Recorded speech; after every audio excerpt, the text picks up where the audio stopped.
नमस्कार दोस्तों, the Bharat brief में आपका स्वागत है।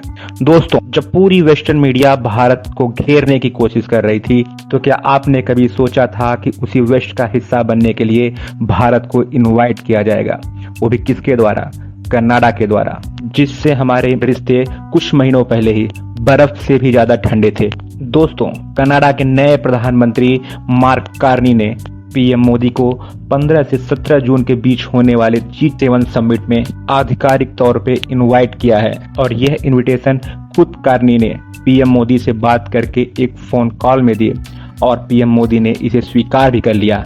दोस्तों, कनाडा के इस कदम ने पूरे वेस्टर्न लिबरल मीडिया को एक तमाचा जड़ा है, जो अभी कुछ दिनों पहले एक प्रोपेगेंडा फैला रहा था कि इस बार भारत को G7 समिट में नहीं बुलाया जाएगा। दोस्तों, आपको याद होगा कनाडियन पीएम जस्टिन ट्रूडो ने 2023 में खुलेआम इंडिया पे आरोप लगाया था कि सिख एक्टिविस्ट निज्जर की हत्या में भारतीय एजेंसियों का हाथ है, जिसके जवाब में भारत ने इन आरोपों को बेसलेस और पॉलिटिकली मोटिवेटेड बताया, जिसके बाद दोनों देशों ने एक दूसरे देशों के डिप्लोमेट को निष्कासित कर दिया और वीजा सेवा तक भी बंद कर दी थी। लेकिन अब जब उसी कनाडा ने पीएम मोदी को इनवाइट किया, तो इसका संदेश साफ है कि भारत को अब नजरअंदाज नहीं किया जा सकता। दोस्तों, बीबीसी, न्यूयॉर्क टाइम और कई लिबरल मीडिया ने भारत की महीनों तक आलोचना की, लेकिन अब भारत उस टेबल पे बैठने जा रहा है जहां G7 देशों के क्लोज्ड क्लब के फैसले होते हैं। दोस्तों, यह वही मंच है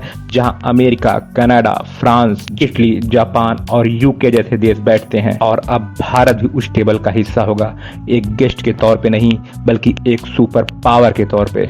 दोस्तों, कनाडा का ये कदम एक इनविटेशन नहीं बल्कि एक डिप्लोमेटिक यू टर्न है, क्योंकि मार्क कार्नी खुद जानते हैं कि इंडो पैसिफिक में इंडिया को नजरअंदाज करना ये सीधे अपनी रणनीतिक हार को बुलावा देने जैसा है। दोस्तों, कनाडा के इस कदम का कनाडा के अंदर ही कई सिख संगठन इसका विरोध कर रहे हैं, खासकर वर्ल्ड सिख ऑर्गेनाइजेशन, जिसने कहा कि निज्जर बरसी पे मोदी को बुलावा ये स्वीकार्य नहीं है। लेकिन कैनेडियन पीएम ने कोई झुकाव नहीं दिखाया, मतलब अब वो भारत से संबंध खराब नहीं करना चाहते, क्योंकि वो जानते हैं कि ये फायदे का सौदा नहीं है। दोस्तों, G7 में भारत की मौजूदगी न केवल अमेरिका और यूरोपियन देश को मैसेज देगी, बल्कि पाकिस्तान और चीन को साफ संकेत देती है कि भारत आज हर मंच पे रिलेवेंट है और आने वाले समय में भारत G20, क्वाड, ब्रिक्स और G7 सभी मंचों पे एक डिसीजिव भूमिका निभाएगा।